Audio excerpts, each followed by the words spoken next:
I mean, what we came upon was kind of an interesting scene. There was obviously gushing water that was kind of coming out here, and then the LADWP man over here over the shoulder, he came up to kind of assess the situation, and he was sitting there and water kept rushing and rushing and rushing, and we were kind of chatting with some of the other neighbors there, and then all of a sudden we heard like crack, and you could tell like, oh, and it was actually ended up being what we kind of see here, like kind of sinkhole situation, where the guy who instantly knew tried to get out of the situation, obviously, and just couldn't, and is still stuck there now. You could hear it. It was an audible crack, kind of sounded like maybe a tree was falling down, something along those lines, and clearly it was the pavement that was kind of caving in. A bit ironic, maybe, if anything, you know? I mean, it's his job to kind of fix a situation, which obviously he was trying to do.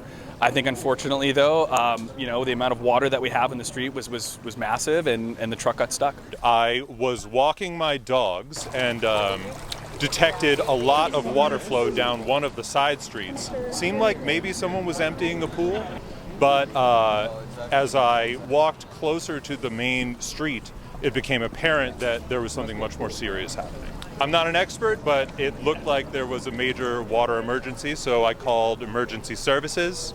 Very helpful person dispatched somebody. By the time I finished walking my animals, there was emergency response here. And as far as I'm concerned, they did what they needed to do. I see the unfortunate result of the response. I can only say that, you know, it's a tough situation, hard to assess what's going on under the street. And, you know, I'm happy to push if somebody wants me to. Moisture, all of this.